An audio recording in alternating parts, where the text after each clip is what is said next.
Continuamos con el itinerario pedagógico de crecimiento personal en la experiencia cristiana. Hemos hablado de 3 experiencias, son 6 experiencias fundamentales, hemos hablado de 3. Fe y conversión, una nueva familia, vivir la palabra. Ahora vamos a hablar de 3 más para acabar este tema. El mandamiento del amor, el don de la unidad, la luz de Jesús abandonado. Cuarta experiencia humana, el mandamiento del amor. Encontramos 2 formulaciones en el Antiguo Testamento y en el Nuevo Testamento. En el Antiguo Testamento tenemos los 10 mandamientos que provienen de Moisés y la tradición judía que Jesús asume. Tienen un trasfondo negativo de evitar los pecados de la humanidad alejada de Dios. No robarás, no dirás falso testimonio, etc. La síntesis de los mandamientos se concentra en el primer mandamiento, tal y como Jesús mismo lo resume: amarás a Dios sobre todas las cosas y al prójimo como a ti mismo. Es un itinerario que Dios propone al hombre que vive fuera de la comunión con Dios para que vaya avanzando hacia Él. Pero si hay algo nuevo y específico del cristianismo es el mandamiento nuevo de Jesús. También habla del amor, pero ya con unos elementos muy distintos. Amaos los unos a los otros como yo os he amado. Por un lado hay una coincidencia en la tradición judía, pero una gran novedad. La gran novedad tiene 2 elementos. El amor en la Iglesia ha de ser recíproco. Amaos los unos a los otros. Es una novedad cristiana. Y el amor en la Iglesia nos lo enseña Jesús mismo, como yo os he amado. El otro elemento de la novedad cristiana. Si tuviésemos que resumir el mensaje cristiano en un solo concepto, en una sola frase, lo podríamos resumir así. El cristianismo es aprender a amar y a amarnos recíprocamente con el amor de Dios que Jesús nos ha enseñado. Ya hemos hablado del amor en sentido psicológico. En general, el amor es la dinámica afectiva relacional que busca el bien del otro, que está en la base de las relaciones sociales y favorece la supervivencia de la especie. El amor es lo que el ser humano necesita para constituirse como tal, como núcleo de la personalidad individual y como elemento integrador de las relaciones humanas auténticas, de la dimensión social. Pues el cristianismo asume esta condición humana y la empuja, la traslada, la impulsa más allá. Encontramos diversas formulaciones. En el Antiguo Testamento, ama al Señor tu Dios con todo tu corazón, con toda el alma, con todas tus fuerzas. Y Jesús lo resume en Mateo 22, amarás al Señor tu Dios con todo tu corazón, con toda tu alma, con toda tu mente. Este es el mayor y primer mandamiento. Y el segundo es semejante a este, amarás a tu prójimo como a ti mismo. Mateo 22, 37, 39. Luego en la tradición juánica encontramos un mandamiento nuevo os doy. Juan 13, 34, 35. Que os améis los unos a los otros como yo os he amado. Así también os améis los unos a los otros. En esto conocerán que sois mis discípulos, si tenéis amor los unos a los otros. Y esto lo encontramos también en la tradición paulina. 3 cosas durarán para siempre, la fe, la esperanza y el amor. Y la mayor de las 3 es el amor. Por tanto, tenemos diversas formulaciones. Del Antiguo Testamento, que es el amor a Dios y el amor al prójimo unidos. Esto fundamenta también una base a una autoestima necesaria también para el amor, amar al prójimo como a ti mismo, también nos tenemos que amar a nosotros mismos. En cambio, el cuarto elemento aporta estos elementos, estos aspectos que son más interesantes y nuevos. En la tradición juánica nos encontramos lo que él llama el mandamiento nuevo. Es el único mandamiento que nos ha traído Jesús. Los demás ya son de Moisés, no son de Jesús. Como yo os he amado. Lo tenemos que aprender de Jesús. No se trata de vivir el amor a nuestra manera, como fruto de nuestros sentimientos y opiniones. Es un amor que se puede enseñar y que se puede aprender y que no se identifica con los sentimientos individuales. Se presenta como una luz que ha de guiar los sentimientos individuales hacia una experiencia humana peculiar. Además, es un amor de relación y de reciprocidad. No es un amor individual, paternalista, de uno que se entrega mucho a los demás, sino que es un amor que engendra relación y reciprocidad. Con todo esto ya tenemos el núcleo del mensaje cristiano claramente definido. El centro del mensaje cristiano está en el amor de Dios, que nos ha sido revelado y que nosotros podemos vivir como forma de vida típica en el seno de la Iglesia. Y ello es precisamente el núcleo del testimonio En eso conocerán que sois mis discípulos. Juan 13:35. El cristianismo es una escuela de formación cristiana para que aprendamos a vivir en el amor de Dios. Esta vida en el amor de Dios es la autorrealización personal, no individualista y egocéntrica, sino en ambiente de familia, en comunidad, tal y como corresponde a la comunidad cristiana. Si la Iglesia no muestra el rostro de una vida de familia donde podemos aprender a vivir el amor auténtico, no puede realizar su misión evangelizadora y deforma su imagen en medio del mundo. Lo propio y característico de la Iglesia es la reunión de la comunidad cristiana donde nos explicamos las experiencias vividas del amor de Dios en nosotros y donde un laico, donde un anciano, donde un presbítero, puede ser laico o puede ser presbítero, pero que no sea clerical, ayuda a discernir en el ambiente familiar sobre la verdad o falsedad de nuestras experiencias para definir si son auténticamente cristianas o no. La comunidad toda ella va mostrando el camino de un progreso en el pensamiento y en la mentalidad. Nos ayuda a salir de nuestros condicionamientos psicológicos y sociales para vivir en el reino de Dios, donde podemos amarnos mutuamente como Cristo nos ha amado, donde aprendemos a hacerlo. Las experiencias evangélicas que vamos realizando generan una nueva mentalidad en la que se refleja el pensamiento y los valores de Dios, recogidos, asimilados y vividos por los miembros de la comunidad cristiana, a través de los cuales se manifiesta de manera más o menos clara la transparencia de la presencia de Jesús. La vida tiene altibajos, momentos diversos de luz y oscuridad. A veces Dios nos habla en medio de la penumbra y tenemos que fiarnos del testimonio de los hermanos porque nosotros estamos a oscuras. Otros momentos son luminosos y parece que llegamos a tocar la presencia de Dios en medio de nosotros. Entonces comprendemos de manera privilegiada la experiencia de los discípulos de Emaús, por ejemplo, o de la transfiguración, porque nosotros mismos hemos experimentado algo de lo que allí se explica. Pero la transfiguración, por ejemplo, no es una meta para nosotros como no lo fue para los discípulos, sino un impulso en el camino personal de cada uno para llegar hasta Jerusalén acompañando a Jesús, y donde cada uno de nosotros debemos unirnos a su muerte y su resurrección. Este es el ambiente comunitario que prepara la Eucaristía que celebra la comunidad cristiana como sacramento del amor de Dios entregado por los hombres, que ilumina la vida concreta de las personas que se dejan conducir por este misterio de fe. Cuando la Eucaristía no expresa el ambiente de comunión y de amor aprendido y vivido, eso ya no es la cena del Señor, como denunciaba San Pablo. Toda la Biblia se puede leer y comprender bajo esta clave, la del amor de Dios que busca, anhela entregarse a la humanidad y encontrar en ella la respuesta adecuada, la reciprocidad. El amor está en el núcleo de la vida divina, en el centro de la vocación y la identidad del ser humano, y es la clave fundamental de la redención y de la vida cristiana. La experiencia del amor como núcleo de la vida cristiana nos hace entrar en el misterio de la vida divina y también de la vida humana. Abarca una gran riqueza y complejidad, y no podemos reducirlo ni clasificarlo con ideas o esquemas superficiales. Dice Juan 15:13, nadie tiene mayor amor que aquel que da la vida por sus amigos. En esto conocemos lo que es el amor, en que Jesucristo entregó su vida por nosotros. Así también nosotros debemos entregar la vida por nuestros hermanos. Primera de Juan 3:16. Cántico 8:6. El amor es más fuerte que la muerte. Lucas 6:35. Amad a los enemigos, hacedles bien, prestad sin esperar nada a cambio. Os estaréis comportando verdaderamente como hijos del Altísimo.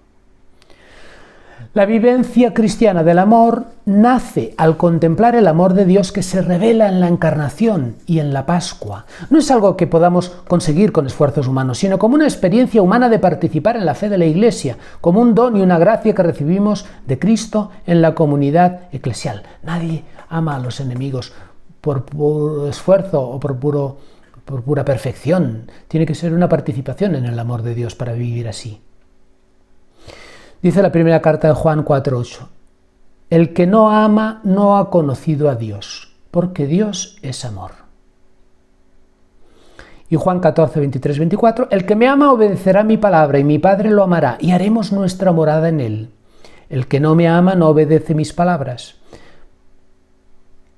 El amor se revela, por tanto, como experiencia humana generadora de un conocimiento nuevo. Solo conocemos de verdad las cosas y las personas con los ojos de Dios cuando amamos. Solo conocemos lo que amamos.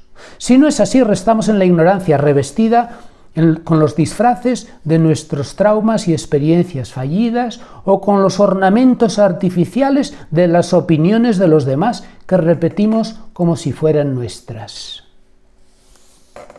El amor es lo fundamental y es el motivo por el cual fuimos creados y el motivo por el que todos vamos a ser juzgados. Dios está presente en el prójimo y se identifica con él de tal manera que el juicio final y la posible condena aparecen en el Evangelio de Mateo en relación con el tema único de la falta de amor, porque lo que a ellos hicisteis, a mí me lo hicisteis. Mateo 25, 31 y siguientes. Quien no ama al hermano no puede amar a Dios. Primera carta de Juan 4, 20. Bajo esta luz, toda la vida de la Iglesia está en función de mostrar y ofrecer el amor de Dios. Este es el contenido de la sacramentalidad de la Iglesia. Dios ha venido al mundo para enseñar al hombre a vivir en el amor de Dios y salir del amor propio en el que siempre el hombre viejo acaba ahogándose y le fallan las fuerzas. Y el hombre por sí mismo no puede vivir en el amor de Dios. Lo tiene que pedir y recibir cada día como una gracia divina, como un don del cielo. La experiencia del amor mutuo y recíproco vivido en la comunidad cristiana te introduce en un ambiente donde lo profano y lo sagrado van unidos, donde se aprende a reconocer a Dios en los pequeños detalles de la vida cotidiana. Esta es la vida de la Iglesia. En este ambiente uno sana las heridas de su corazón, los traumas de la infancia, los deseos insatisfechos y las tristezas y frustraciones del pasado. Es evidente que dentro de la historia continuarán apareciendo nuevos problemas y dificultades, pero no se debe despreciar la huella de haber compartido momentos de cielo en esta tierra, en los que la vida se transfigura, y aquello que aprendimos de pequeños en el catecismo o escuchamos como palabras bonitas se ha convertido en algo real y tangible. Queda en nosotros una huella indeleble cuando vuelvan los momentos oscuros, las adversidades o las persecuciones. Los discípulos de Jesús, ya lo dijo Jesús mismo, van a tener en esta vida el 100 por 1, con persecuciones y después la vida eterna. Quinta experiencia humana, el don de la unidad. La unidad. Los signos de los tiempos apuntan hoy a la necesidad de mostrar un testimonio de unidad entre los hombres, como fruto precisamente de la vivencia de un amor auténtico. El amor ha de llevar a la unidad. Y la unidad es el testimonio que el mundo de hoy necesita para creer en el amor de Dios y para creer en Dios como camino de plenitud humana. Los santos y místicos cristianos han hablado siempre de un itinerario hacia la unión con Dios que conlleva etapas de purificación, iluminación y unión que culminan en la experiencia definitiva del matrimonio espiritual. Se trata de una experiencia personal, de una espiritualidad personal, de talante individual, que subraya la unión del alma con Dios. Tradicionalmente estas experiencias han sido vividas por algunas personas en todas las épocas. Pero actualmente los signos de los tiempos apuntan a la necesidad de mostrar una experiencia de santidad comunitaria, una experiencia de unión con Dios que sea personal y colectiva al mismo tiempo. La Iglesia está llamada a dar testimonio de aquella unidad entre los hombres que el mundo no consigue realizar. Los cristianos tienen la llave para realizarla no por sus propios méritos, sino por los de Jesucristo, por el Espíritu Santo. A ello apuntan los signos de los tiempos, que nos revelan la angustia del individuo y el desafío de la colectividad. A ello apuntan los pasos de la Iglesia, que en el Concilio Vaticano II se define como gran pueblo de Dios al servicio de la humanidad. Hoy se necesita el testimonio de la Iglesia como comunidad de santos, icono de la vida trinitaria en medio del mundo. Una experiencia de unidad y comunión vivida por los hombres donde se resalta el amor de Dios, que no es altruismo paternalista de individuos muy generosos que se entregan mucho a los demás, sino que es una comunidad de hombres y mujeres que se aman con el amor de Dios y que con ello reflejan la plenitud de vida divina encarnada en el seno de una humanidad que ve realizados sus más profundos deseos. Decía San Ireneo, La gloria de Dios es el ser humano viviente, y eso no excluye las debilidades e imperfecciones humanas, sino que precisamente se expresa en ellas. En el Evangelio de Juan, al final de su camino, Jesús se reúne con sus discípulos y les comunica lo que algunos han llamado el testamento de Jesús. Queda resumido en el capítulo 17 del Evangelio de Juan. Se trata de un texto preferido de San Juan de la Cruz, también para Chiara Lubich. Es el texto en el que Jesús ora al Padre y pide para sus discípulos que todos sean uno, como yo y el Padre somos uno. Juan 17, 21. Al final del camino está la experiencia de la unidad. Pero así como el amor era un mandamiento y reclamaba una actitud y un gesto que el discípulo ha de poner de su parte, la unidad ya no depende de los discípulos, sino que solo puede ser un don de Dios. Por eso Jesús la pide al Padre. Al final Dios quiere recomponer aquella unidad original de la humanidad representada por el hombre y la mujer que fue dañada por el pecado y que ahora vuelve a rehacer en el misterio del amor de Dios que convoca a la Iglesia, esposa de Cristo. Aquella unidad refleja de manera profunda la vida trinitaria. Solo Dios mismo puede regenerar la unidad perdida del ser humano en relación con Dios y en su vertiente interpersonal. Al final de la Biblia, en el Apocalipsis, se recoge aquella última convocatoria que el esposo hace a la esposa para unirse con ella en plenitud. Sí, volveré pronto. Amén. Ven, Señor Jesús. El diseño original de Dios para la humanidad consistía en vivir en comunión con Él. El hombre y la mujer en el jardín del paraíso. El pecado original deformó la imagen divina. Pero aquel proyecto original va a ser realizado en plenitud y sobreabundado por Dios mismo en la encarnación, con aquella infinita generosidad y creatividad divinas, a la manera de Dios. Si el pecado ha dividido y separado al ser humano de sí mismo, de Dios, de los demás, incluso de su vínculo con el mundo y con el cosmos, al final del camino de la redención humana, del Hijo de Dios hecho hombre, llega la reconciliación del ser humano en todas sus dimensiones, reconduciéndolo a la unidad con Dios, consigo mismo, con los demás, con el mundo creado, con el cosmos. Al final de este camino, Juan 17 lo ilumina. Que todos sean uno, como tú, oh Padre, en mí y yo en ti, que también ellos sean uno en nosotros, para que el mundo crea que tú me enviaste. El testimonio, decíamos que el testimonio de la Iglesia es el amor mutuo, y aquí vemos que el testimonio de la Iglesia es la unidad. También San Pablo habla de este tema, habla de otra manera. Cuando habla del cuerpo de Cristo está hablando de la comunidad, de la esposa de Cristo, de la unión de todo un cuerpo, de todos los cristianos en un solo cuerpo. Vosotros sois el cuerpo de Cristo y cada uno es miembro del 1 Corintios 12, 27. En síntesis, la Iglesia es casa y escuela de comunión. Decía Karl Rahner: nosotros, ancianos, debido a nuestra proveniencia y nuestra formación, hemos sido espiritualmente de los individualistas. Si hay una experiencia del Espíritu hecha en común, esta es claramente la experiencia del primer Pentecostés, acontecimiento que, como es presumible, no consistió en la reunión casual de un grupo de místicos individualistas, sino en la experiencia del Espíritu realizada en una comunidad. Yo creo que en la espiritualidad del futuro podrá desarrollar una función más determinante el elemento de la comunión espiritual fraterna, de la vida espiritual vivida juntos, y que es necesario ir adelante en esta línea, lentamente pero con decisión. Karl Rahner. El testimonio de una Iglesia como pueblo de Dios que el Concilio Vaticano II promueve es un signo de aquella luz que puede ofrecerse hoy a la humanidad, de una Iglesia como casa y escuela de comunión en medio de los hombres, reflejo de la huella trinitaria. La Iglesia está llamada en el tercer milenio a ser una casa y una escuela de comunión, tal y como ya anunció el Papa Juan Pablo II en Novo Milenio Ineunte. También aparece en el documento de Aparecida, en el número 167. La espiritualidad de comunión es un conjunto de experiencias humanas que podemos reproducir y que podemos aprender como base de socialización que nos hace entrar en sintonía con el Espíritu de Cristo presente en la comunidad cristiana. Una cosa es la espiritualidad de comunión y otra cosa es la unidad. La espiritualidad de comunión son los gestos y experiencias que nosotros podemos vivir para construir la unidad. Pero la unidad es un don de Dios, es un regalo de Dios. La unidad no es algo que nosotros podamos conseguir. Es imagen de la vida trinitaria. Solo podemos recibirla cuando la pedimos y la deseamos como un regalo suyo. Los cristianos debemos dar pasos en la espiritualidad de la comunión, en el camino de la sinodalidad, para ser dignos de recibir el don de la unidad, que consigue que la Iglesia sea verdadero icono de la Trinidad divina.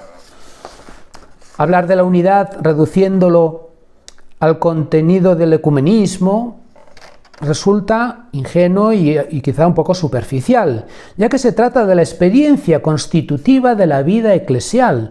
No se puede realizar la unión con las otras iglesias si falta esta experiencia en el seno de la iglesia local, sino es una experiencia de la comunidad cristiana, como una experiencia de madurez, fundada en el amor de Dios, donde experimentamos la presencia real de Dios en medio de los hombres. La presencia real de Cristo en la Eucaristía queda confirmada por esta unidad. Algunos relatos de los Hechos son prototípicos de esta experiencia fundamental que se realiza como gracia divina en la Iglesia en momentos privilegiados, transparentando la vida divina. La multitud de los creyentes tenía un solo corazón y una sola alma, Hechos 4:32. Se trata de una referencia fundamental para la comunidad cristiana de todas las épocas. Si en psicología dijimos que la unidad es la experiencia fundamental de la que brota el proceso de personalización humana, en un camino de descubrimiento del yo personal y desarrollo de unas relaciones sanas, encontramos aquí un claro paralelismo a nivel espiritual. Al final del camino cristiano volvemos a la unidad, pero no desde una simbiótica relación de dependencias mutuas, relación madre-hijo primordial, sino salvando la identidad personal, que ahora encuentra su lugar en la unidad de las relaciones humanas, realizando en plenitud la imagen divina. Un don y una gracia de Dios. La Iglesia ha de ser una escuela de vida en comunión con la presencia de Jesús, que nos ha traído la vida de la intimidad trinitaria divina en medio de los hombres.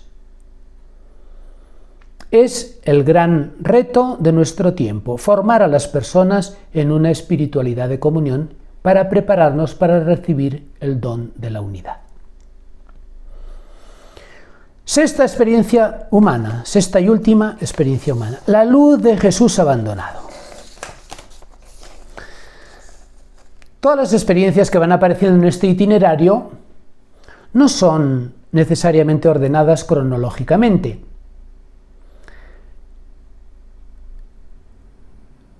Concretamente, esta experiencia humana aparece a lo largo de todo el recorrido.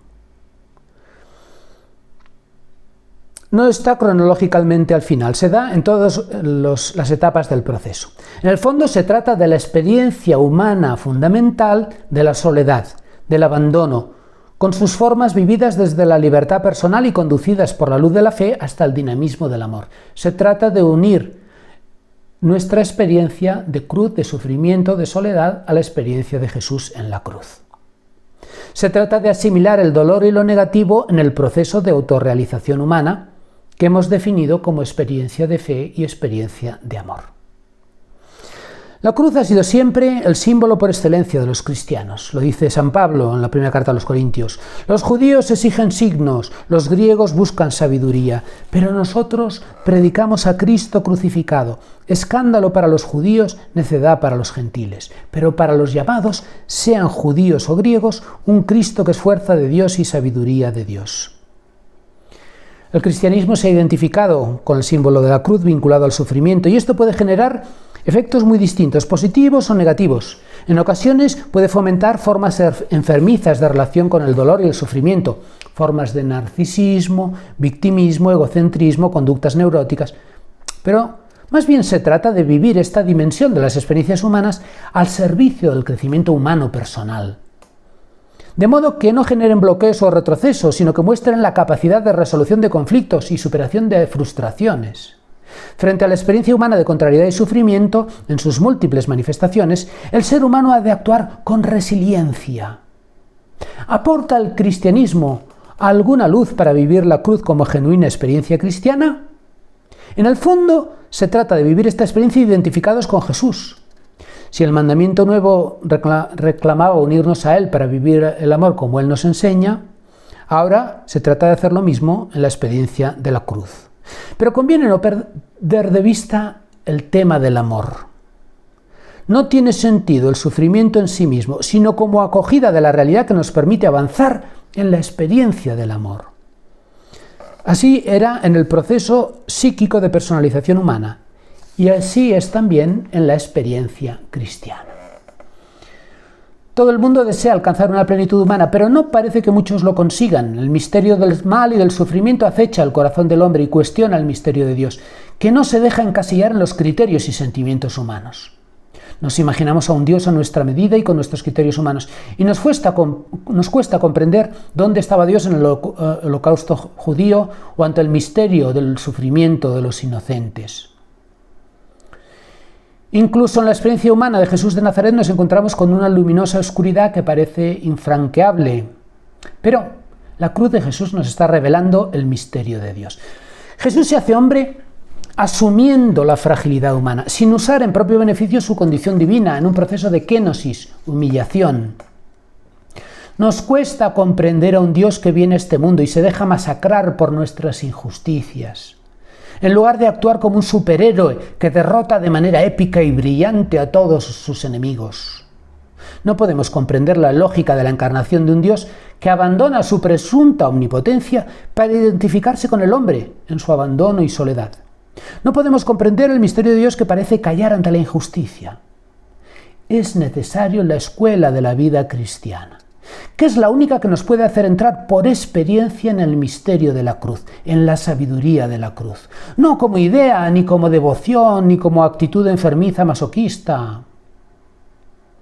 El Dios trinitario se nos revela en la Encarnación y en la Pascua como don de amor y de unidad para la humanidad, pero no abandona su misterio.